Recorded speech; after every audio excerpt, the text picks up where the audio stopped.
Hello बच्चों, good morning. कैसे हो आप लोग? Okay, I am also fine. Okay, in the previous class हम लोग एटॉमिक स्ट्रक्चर का थोड़ा इंट्रोडक्शन पार्ट देखे थे। तो आज हम लोग जो पढ़ने वाले हैं, है ना, this is the second class of the atomic structure. So we will see today the historical background और historical excursion of the fundamental particle. Okay, तो first of all we will discuss here the discovery of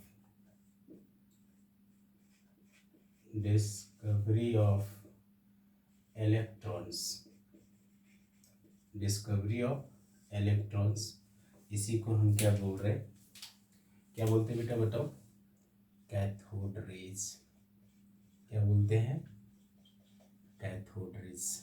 तो आज हम लोग जो electron का जहाँ से ओरिजिन हुआ है ना, तो हम लोग उसके बारे में चर्चा करेंगे, कैथोड रेज के बारे में। तो डिस्कवरी ऑफ इलेक्ट्रॉन के बारे में हम लोग पढ़ने वाले हैं, ठीक है। तो डिस्कवरी ऑफ इलेक्ट्रॉन में क्या, एक साइंटिस्ट का नाम है ना, इन 1859 Julius Plucker. Julius Plucker has started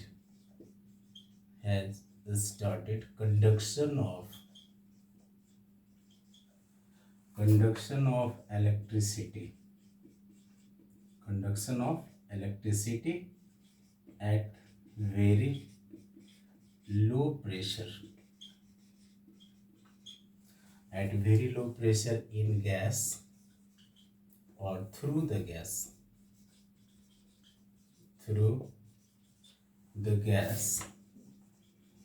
in discharge tube।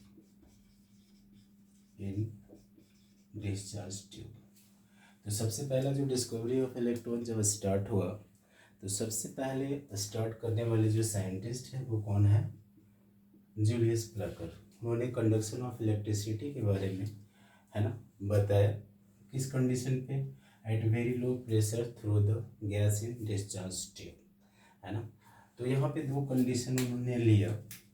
ये गैस कब आयोनाइज हो सकता है ना। गैस आयोनाइज कंडीशन जो लिया उन्होंने डिस्चार्ज ट्यूब में, है ना, at very low pressure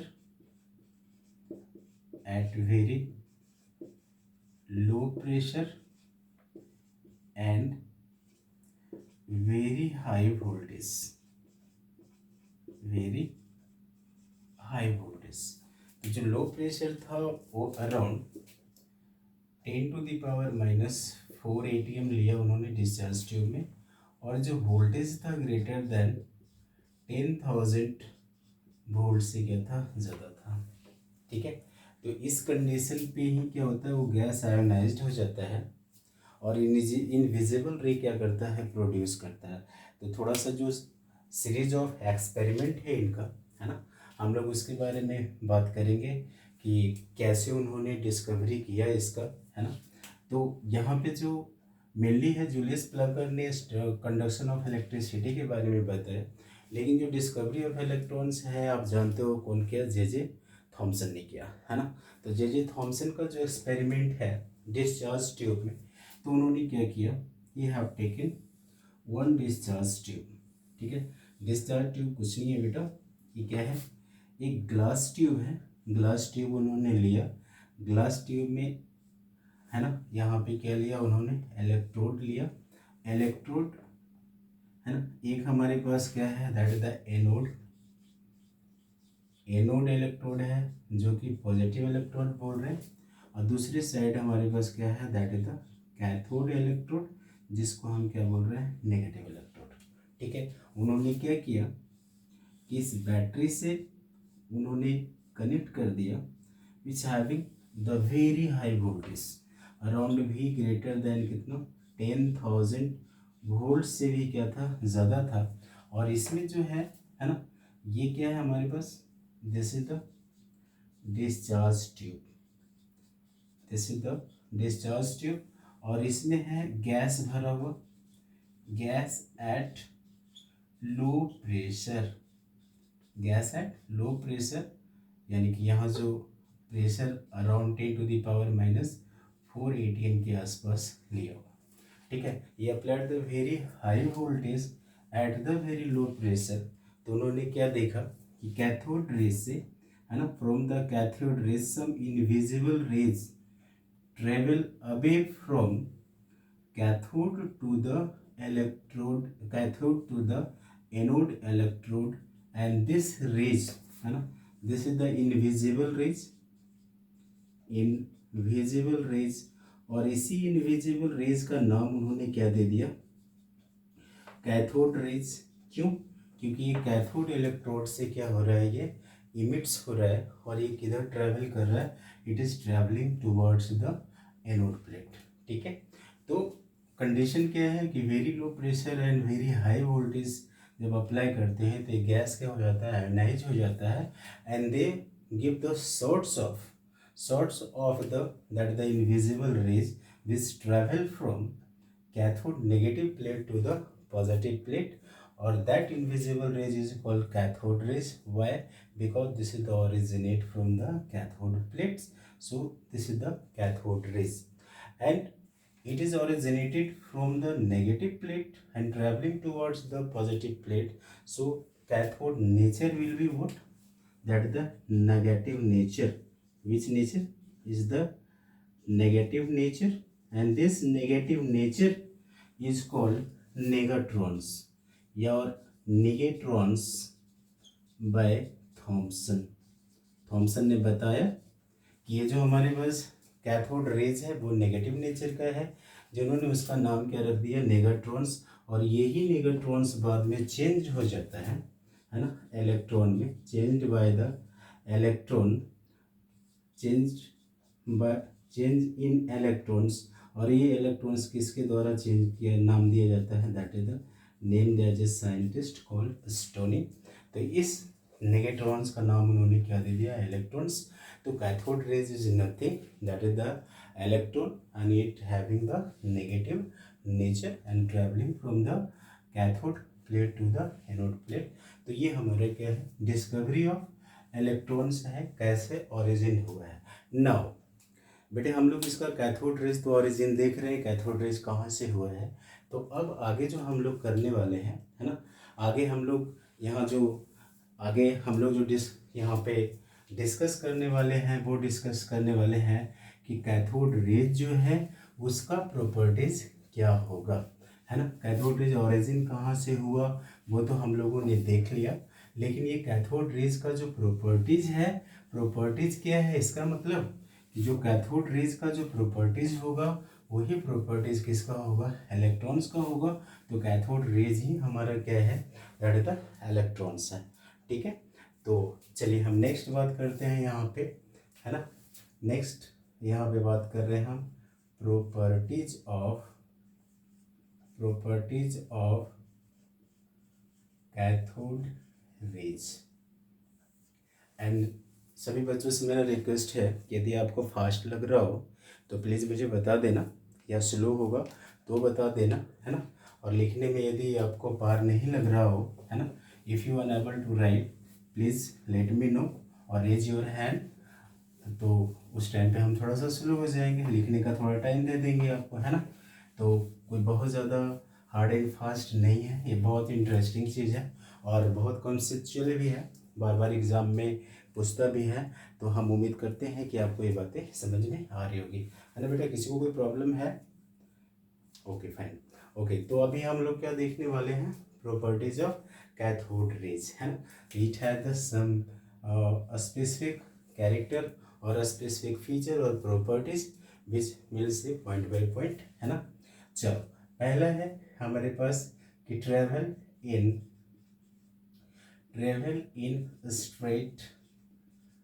straight lines, है ना, अवे फ्रॉम, है ना, away from cathode plate, away from cathode electrode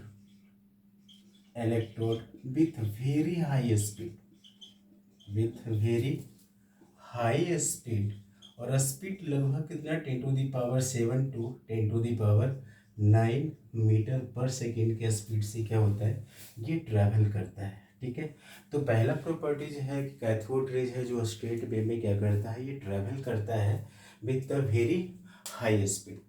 अब सोचो ये वेरी हाई स्पीड है, तो इसका मतलब इसमें क्या है, अपनी मोशन के कारण एनर्जी होगा, तो इसके पास काइनेटिक एनर्जी भी है, काइनेटिक एनर्जी है, और प्लस ये स्ट्रेट लाइन में क्या कर रहा है, ये पास कर रहा है ना, स्ट्रेट लाइन में ये ट्रेवल कर रहा है। तो पता कैसे चल रहा है कि हमारा स्ट्रेट लाइन में ये ट्रैवल कर रहा है, तो थॉमसन साहब ने क्या किया, डिस्चार्ज ट्यूब में, है ना, ये डिस्चार्ज ट्यूब लिया, और डिस्चार्ज ट्यूब में उन्होंने, है ना, 3 व्हील रख दिया। ठीक है, क्या रख दिया, 3 व्हील रख दिया उन्होंने, और ये तो हमारे पास ये क्या है, नेगेटिव, है ना, ये हमारे पास positive, that is the anode है। ये तो रे इधर से क्या हो रहा है, इधर से स्ट्रेट वे में ये क्या कर रहा है, पास कर रहा है, ट्रेवल कर रहा है।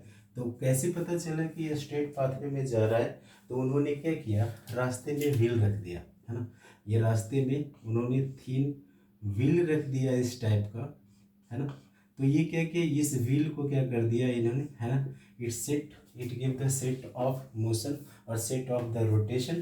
तो इससे पता चल रहा है कि ये जो पार्टिकल है ना, सॉरी, ये जो हमारा कैथोड रे है वो स्ट्रेट लाइन में क्या कर रहा है, ट्रैवल कर रहा है। इवन इतना ही नहीं, इससे पता चलता है कि यदि जिंक सल्फाइड का यदि यहाँ पे प्लेट दे दे, तो ये अपना क्या करता है, अपना शैडो, है ना, ये अपना शैडो भी यहाँ पे ओरिजिनेट करता है। तो इससे पता चलता है कि ये हमारा जो कैथोड रेज है वो स्ट्रेट, है ना, स्ट्रेट पाथवे में क्या कर रहा है, ट्रैवल कर रहा है, but with the very high speed. ठीक है, दूसरा हमारे पास यहाँ पे जो है, it consist of the material particle, यानी कि दूसरी जो प्रॉपर्टीज है बेटे, कंसिस्ट ऑफ मटेरियल पार्टिकल। ये it consist of the material particle का बना हुआ है ना। यदि पार्टिकल नेचर का, यदि पार्टिकल मटेरियल और पार्टिकल यदि नहीं होता तो ऑब्वियस व्हील को क्या करता, ये हमारा रोटेट नहीं करता, है ना। विच हैव द, इसका मतलब कि consist of material particle which have mass, and velocity, mass and velocity. So this is the properties second. Now we'll see the third properties. Third properties हमारे पास क्या होगा, ये इमिटेड लाइट, या light emitted when strike with zinc sulphide plate, है ना। ये zinc sulphide plate से जब स्ट्राइक करता है तो लाइट इमिट करता है, और लाइट इमिटेड क्या करता है, ये ग्रीन ग्लो, है ना, ग्रीन ग्लो कलर यहाँ पे क्या करता है, ये देता है, that is the, it give the green glow light emitted when the strike with the zinc sulphide plate. Okay, next, that is the properties number 4, deflected in electric field and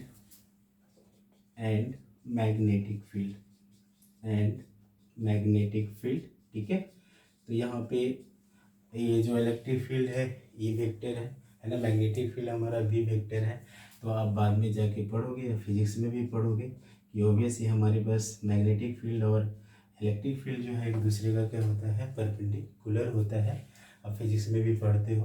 तो ये deflected in the electric field and magnetic field. यहाँ बहुत important बात है बेटा, एक चीज़ याद रखना पड़ेगा कि इफ़, है ना, cathode ray deflect in the magnetic field, this is the call Zeeman's effect. इसको क्या बोलते हैं बेटा, this is the call Zeeman's effect. और जो इलेक्ट्रिक फील्ड में है ना, उस फिनोमेनन को, इलेक्ट्रिक फील्ड में जो डिफ्लेक्ट होता है उसको क्या बोलते हैं, this is the call Starks effect. कौन सा इफेक्ट, स्टार्क्स इफेक्ट। तो ये याद रखना बहुत ही आसान है। देखो मैग्नेटिक है यहाँ पे लिखा हुआ, तो यहाँ भी मैन लिखा हुआ है ना, तो मैग्नेटिक से जीमैन्स और बाकी जो बचेगा वो स्टार्क इफेक्ट, है ना। तो स्टार्क इफेक्ट और जीमैन्स इफेक्ट बोलते हैं, it deflect in the what, that the electric field. ठीक है, next properties, we will see the next properties. When the cathode rays travel, है ना, बिटवीन द प्लेट्स, जब प्लेट्स के बीच में क्या होता है, ट्रेवल करता है, तो that deflect towards the positive plate, toward the positive plate. इसका मतलब है कि जो कैथोड रेज है बेटा वो क्या है कि ऑब्वियस कैथोड रेज डिफ्लेक्ट यदि पॉजिटिव प्लेट की ओर हो रहा है तो इसका नेचर कैसा होगा, नेगेटिव नेचर होगा। तो हम यहाँ पे नेक्स्ट प्रॉपर्टीज यहाँ देख रहे हैं, है ना, व्हेन passes through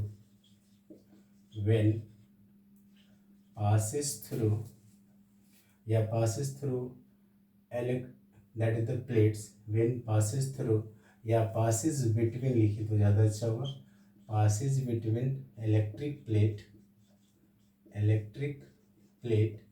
it है ना, it deviates या it deviated towards positive plate, towards the positive plate, है ना। पॉजिटिव प्लेट की ओर क्या होता है, ये डिफ्लेक्ट होता है, डेविएट होता है। दैट मीन्स, इसका मतलब है that means cathode rays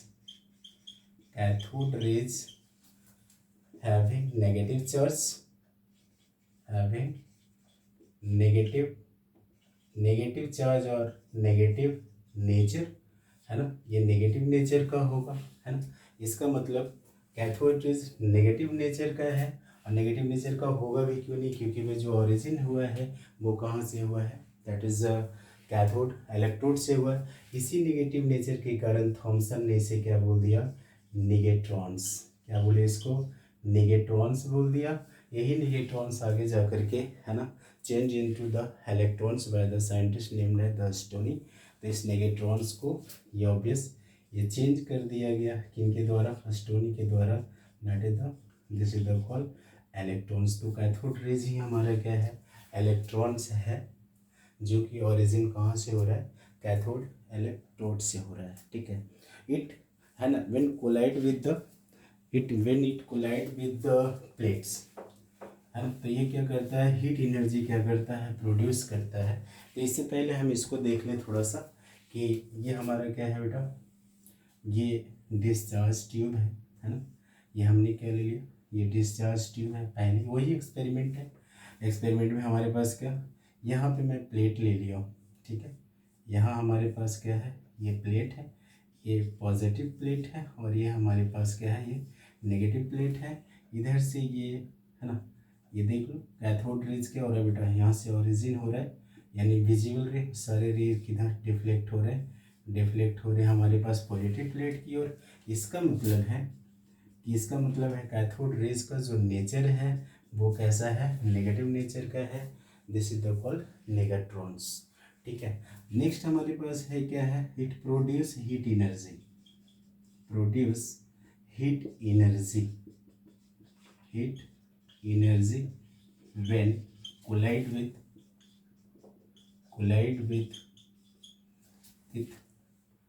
when collide with the zinc sulphide plate, okay. तो ये हीट एनर्जी में क्या होता है, कन्वर्ट होता है। इसका मतलब क्या है कि जो इलेक्ट्रॉन मूव कर रहा है उसमें काइनेटिक एनर्जी है, जब जाके टकराएगा, है ना, तो वो मेटल प्लेट से टकराएगा जा करके, तो यहाँ पे ये हीट एनर्जी जो है, सॉरी काइनेटिक एनर्जी जो है, हीट एनर्जी में क्या हो जाएगा बेटा, यहाँ पे ये हीट एनर्जी में कन्वर्ट हो जाएगा। तो that cause the heating effect, और it produce the heat energy, क्योंकि वहाँ जो मेटल प्लेट है वो क्या हो जाता है, गर्म हो जाता है, हीट हो जाता है। तो ये it give the that is produce the heat energy when collide with the metal plate like the zinc sulphide, okay. तो इसका काइनेटिक एनर्जी है जो हीट एनर्जी में क्या हो रहा है, कन्वर्ट हो रहा है। Next, it affects photographic plate, ये फोटोग्राफिक प्लेट को क्या करता है, फोटोग्राफिक प्लेट को क्या करता है, ये अफेक्ट करता है। और भी कुछ इंपॉर्टेंट प्रॉपर्टीज हैं इसमें, है ना, कुछ क्या है, that is the ionize the gas, ये गैस को क्या कर लेता है, cathode rays ionize the gas. Next हमारे पास प्रॉपर्टीज और क्या हो सकता है, कैथोड रेज एक तो हमारे क्या कर रहा है, आयोनाइज द गैस। दूसरा है it can penetrate the solid material, है ना, can penetrate the solid material. thin foil of solid material, solid material. तो ये सब हमारे पास बेटा क्या है, ये सारे हमारे प्रॉपर्टीज है कैथोड रेज का। और एक इम्पॉर्टेंट प्रॉपर्टीज और है, ये चीज़ को आपको ध्यान में रखना पड़ेगा। यहाँ पे मैं यहाँ लिख रहा हूँ, है ना, ये 10 नंबर में मैं लिख रहा हूँ कि that is cathode rays independent from, cathode rays independent from, independent, है ना, फ्रॉम। फर्स्ट हमारे पास क्या है, नेचर ऑफ कैथोड। जो इलेक्ट्रोड कैथोड है ना, उसके नेचर पे डिपेंड नहीं करता है। दूसरा हमारे पास है ना, कि नेचर ऑफ गैस, कि नेचर ऑफ गैस जो आपने डिस्चार्ज ट्यूब में लिया है, ऐसा नहीं कि गैस को चेंज कर देंगे तो हमारा कैथोड रे चेंज हो जाएगा। तो इन दोनों से क्या रहता है, वो इंडिपेंडेंट रहता है। और ये बहुत ही इम्पोर्टेंट है, ये बार बार एग्जाम में पूछता है कि बताओ इसमें से which of the following the correct statement regarding the cathode raise. तो ये सारी प्रॉपर्टीज किसका है, कैथोड रे का है। अब this is a very important if you will give the exam of the NEET और JEE mains, that in the exam can ask regarding the correct or incorrect statement regarding the properties of cathode rays. ठीक है, तो ये हमारा properties हो गया किसका, cathode rays का। हमने डिस्कवरी देख लिया है इलेक्ट्रॉन का कि डिस्कवरी कैसे हुआ है ना, और कहाँ से ओरिजिन हुआ है, क्यों इसको हम कैथोड रेज बोल रहे हैं, है ना, कौन कौन से इसके प्रॉपर्टीज़ हैं, मेन प्रॉपर्टीज़ जिसको एग्ज़ाम में पूछने की संभावना होती है, बराबर एग्ज़ाम में पूछा जाता है। तो आप लोग थोड़ा इसको कंसंट्रेट होके पढ़ोगे, ठीक है। चलो, तो what ever I have discussed here, I think you should be clear this thing. यदि किसी को कोई प्रॉब्लम है तो प्लीज़ आप पूछो। हेलो हेलो, यस बेटा, okay, anyone has any problem, please अभी आप देखो पूछ लो, बाद में फिर अब बोलोगे सर ये नहीं समझ में आया। एक्चुअली मैं बार बार चांस दूंगा आपको, है ना, कि आप यहाँ पे पूछ लो, नहीं तो मेरा व्हाट्सअप नंबर है, व्हाट्सअप से पूछ लो आप। तो जैसे पूछना चाहते हो आप पूछ लो, है ना, लेकिन किसी तरह का डाउट आप नहीं रखोगे। तो ये हमारा पहला फंडामेंटल पार्टिकल था, discovery of electron, that is cathode rays. अब हम उसके दूसरे पहलू पे बात करने वाले हैं, है ना, that is the measurement of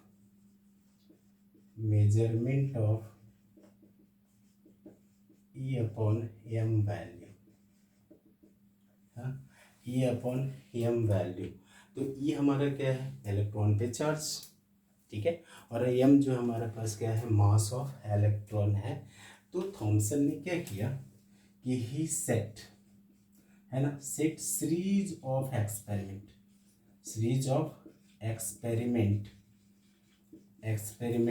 for different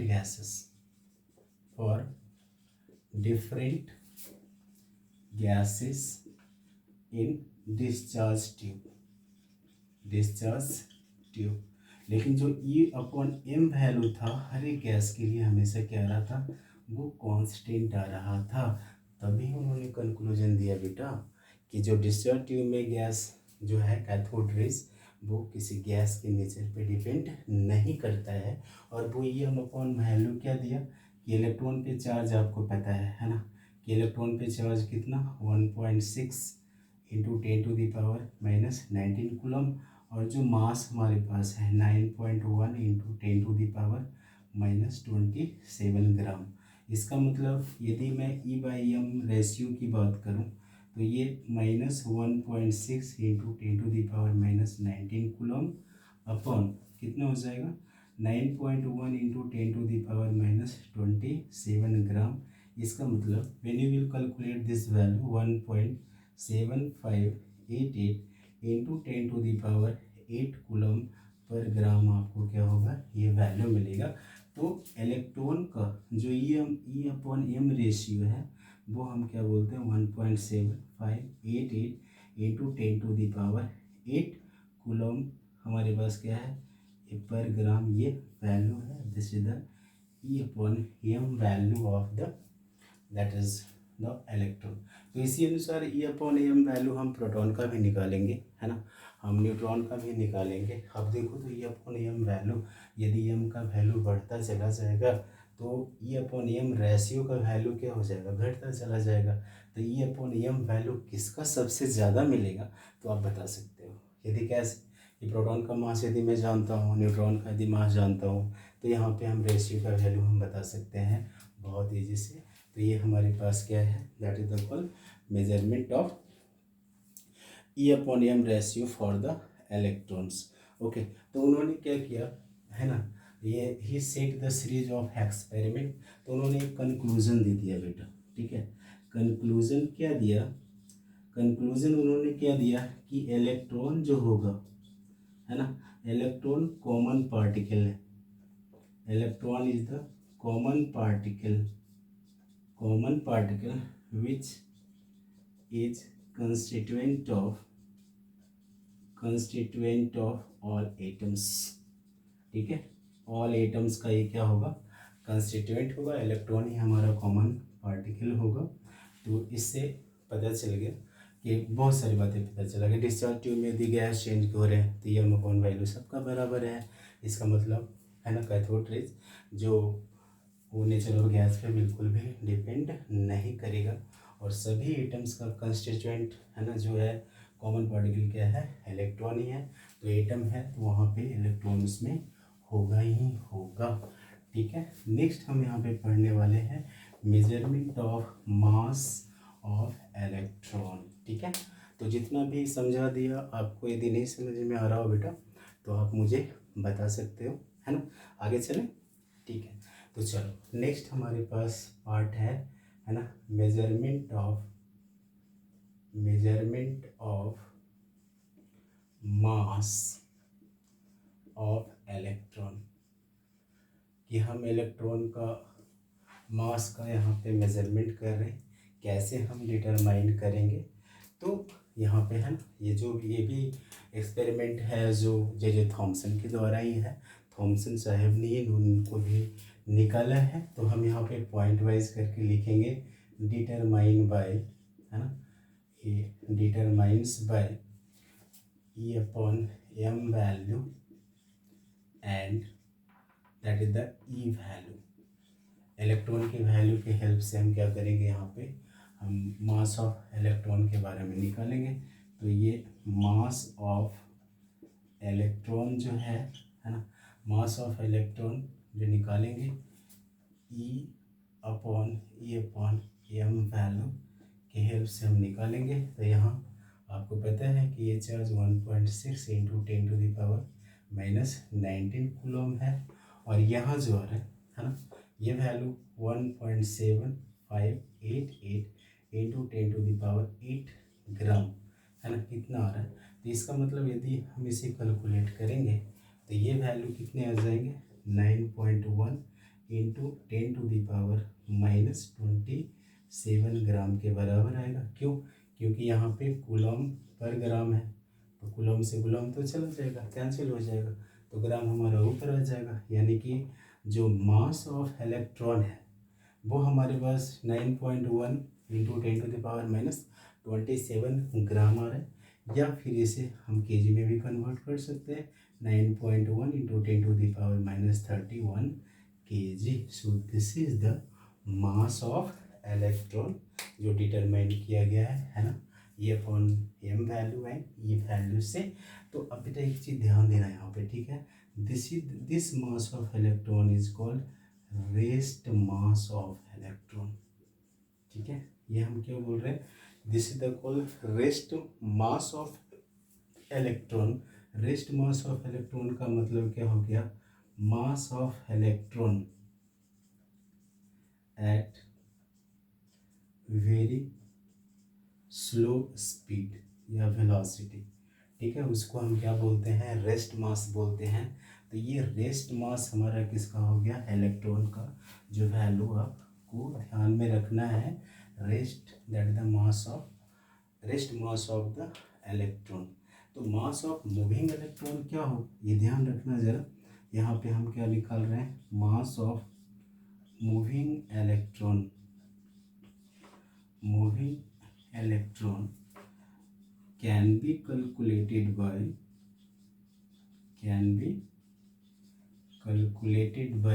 following formula.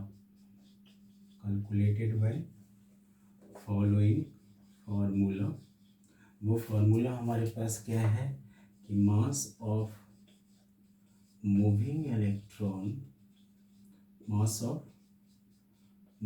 Electron जो है बेटा किसके बराबर होगा, हम यहाँ पे लिख रहे हैं क्या, रेस्ट मास, है ना, rest mass of electron upon, है ना, ये हमारे पास क्या है, root under 1 minus v upon C का square. So this is the formula, यानी कि हम यहाँ पे लिख सकते हैं शॉर्ट में कि मास ऑफ मूविंग इलेक्ट्रॉन हम ले रहे हैं, रेस्ट मास ये हम नॉट मान रहे हैं, तो 1 माइनस v अपॉन सी का स्क्वायर का यहाँ पे क्या हो जाएगा, रूट। तो this is the formula of that is the mass of moving electron. Rest मास को हम यहाँ पे m नॉट मान रहे हैं। तो यहाँ पे यदि देखो, ये बहुत इम्पोर्टेंट पार्ट है ना, कि यदि आपको पूछ लिया कि बताइए इसमें से हमारा मूविंग इलेक्ट्रॉन का मास कितना होगा, तो इसके हेल्प से हम क्या कर सकते हैं, यहाँ पे फाइंड आउट कर सकते हैं। Now see the parameters of this formula, कि हमारा यहाँ जो इस पैरामीटर्स क्या क्या दिया हुआ है, हम उस पैरामीटर की बात कर लेंगे, है ना, कि यहाँ जो फार्मूला में क्या क्या दिया हुआ है। तो ये तो आपको बता ही दिया, ये हमारे पास क्या है बेटा, मास of moving electron, am not जो क्या है, रेस्ट मास। तो वेयर एज दो हमारे पास बचा हुआ है यहाँ पे, वेयर एज भी हमारे पास क्या है, वेलोसिटी ऑफ इलेक्ट्रॉन, है ना, ये वेलोसिटी ऑफ इलेक्ट्रॉन। और दूसरा हमारे पास सी जो है, वेलोसिटी ऑफ क्या है, this is the velocity of light in metre per second.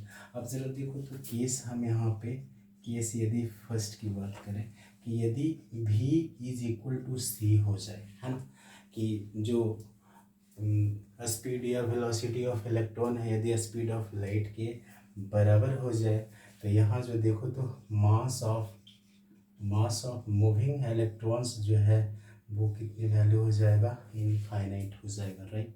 और केस नंबर यदि मैं 2 यहाँ पे ले लूँ, केस नंबर 2 यानी कि v ग्रेटर देन c हो जाए, तो यहाँ पे मास ऑफ इलेक्ट्रॉन्स जो है वो क्या हो जाएगा, इमेजिनरी हो जाएगा। तो ये बहुत इम्पोर्टेंट पार्ट है, ये आपको फार्मूला समझना पड़ेगा कि हमारे पास मास ऑफ मूविंग इलेक्ट्रॉन जो है rest mass upon root under 1 minus v upon C का क्या स्क्वायर के क्या है, ये बराबर है। तो ऑब्वियस देखो, ये सब जितने भी हैं, है ना, ये मॉडर्न फिजिक्स में पढ़ना होता है, but you are sitting for the JEE Mains also, है ना, तो नीट भी मान ली कुछ नीट दे रहे हो, कुछ जेई दे रहे हो, तो ये चीज़ याद रखना, ये बहुत ही इम्पोर्टेंट पार्ट है। और उम्मीद करते हैं, है ना, I expect from all of you कि you got this thing whatever you have discuss here, है ना। तो ये हमारा इम्पोर्टेंट पार्ट था। दैट इज पहला हमने पढ़ा कि कैथोड रेज कैसे ओरिजिन हो रहा है, इलेक्ट्रॉन की डिस्कवरी कहाँ से हुई है, प्रॉपर्टीज ऑफ कैथोड रेज क्या था, measurement of mass e upon m value क्या है इलेक्ट्रॉन का वो देख रहे हैं। उसमें से हम E/m रेशियो में देखेंगे, प्रोटॉन का भी निकालेंगे, इलेक्ट्रॉन का भी निकालेंगे। फिर measurement of mass of electron देखा, तो जो मास का जो वैल्यू आता है ना, वो रेस्ट मास बोल रहे हैं। मूविंग इलेक्ट्रॉन का वैल्यू यदि निकालना हो तो इस फार्मूला के हेल्प से हम क्या कर सकते हैं, यहाँ पे निकाल सकते हैं, जो कि बहुत ही इम्पोर्टेंट है और ये चीज़ आपको ध्यान रखना होगा। तो आई थिंक ये चीज़ सभी को समझ में आ गया होगा, है ना। और यदि नहीं आया हो तो you have my WhatsApp number, ठीक है, मेरी ईमेल आईडी भी है।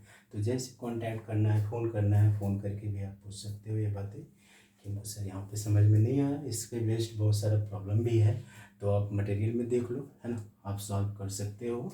और नेक्स्ट क्लास में हम यहाँ पे बात करने वाले हैं, है ना, नेक्स्ट क्लास में हम बात करेंगे that is the charge on electron, ठीक है। बहुत इंपॉर्टेंट बात है, बहुत मॉडर्न फिजिक्स में भी पढ़ाया जाता है। यहाँ पे तो वो वैल्यू एक्सपेरिमेंट नहीं करेंगे, लेकिन फिर भी थोड़ा सा चर्चा हम कर लेते हैं बेटा। यहाँ पे क्या है, डिटर्मिनेशन ऑफ चार्ज, है ना, चार्ज ऑन इलेक्ट्रॉन, कि इलेक्ट्रॉन पे जो चार्ज है वो डिटर्मिनेशन कैसे हुआ है ना। तो ये डिस्कवर्ड किसके द्वारा हुआ है, discovered by R A Millikan, है ना, आर ए मिलिकन्स बाय, है ना, मिलिकन्स आयल ड्रॉप एक्सपेरिमेंट। ये मिलिकन आयल ड्रॉप एक्सपेरिमेंट से ये वैल्यू इन्होंने निकाला है। ये इम्पॉर्टेंट है, ये ध्यान रखना कि किस एक्सपेरिमेंट से है जो इलेक्ट्रॉन पे चार्ज आता है, तो हम यहाँ से बता सकते हैं, है ना। उन्होंने जो इलेक्ट्रॉन पे चार्ज निकाला सबसे पहले, तो उन्होंने निकाला था 1.599, है ना, इस तरह करके 10⁻⁻19 कूलम। बाद में इसका जो एब्सोल्यूट वैल्यू आया, मॉडर्न वैल्यू जो आया, है ना, मॉडर्न वैल्यू 1.602 या 1.6 इंटू 10⁻⁻19 कूलम के क्या आया, ये बराबर आया। तो ये जो एक्सपेरिमेंट है वो एक्सपेरिमेंट को बोलते हैं मिलिकन्स आयल ड्रॉप एक्सपेरिमेंट। उन्होंने आयल ड्रॉप लिया, एक्सरे रेज लिया, उसको प्लेट के बीच में क्या किया, उसको पासेस करवाया, है ना। तो एक्सपेरिमेंट है, हम एक्सपेरिमेंट को देखेंगे बाद में नेक्स्ट क्लास में। तो नेक्स्ट क्लास की बात करेंगे determination of charge on the electron and next discovery of the proton, that is the discovery of the positive charge, है ना। तो ये कैथोड से निकला था, इसलिए कैथोड रेज बोल रहे हैं। अब प्रोटॉन पॉजिटिव चार्ज है तो ऑब्वियस हो क्या हो रहा है कि ऑब्वियस उसको एनोड रेज बोलेंगे, कैनाल रेज भी बोलते हैं। तो नेक्स्ट क्लास में हम लोग देखने वाले हैं discovery of proton and neutron. Then हम लोग देखेंगे डिफरेंट एटॉमिक मॉडल्स, जिसमें सबसे इम्पोर्टेंट हमारा होगा बोर्स एटॉमिक मॉडल। तो I hope in the next class we will discuss about that thing. So okay, if you have any doubt you can ask to me, okay, and rest of thing we'll see in the next class. Okay, thank you so much. Have you any doubt? Okay, fine. Okay, okay, fine, thank you. We'll see you in the next class. Thank you.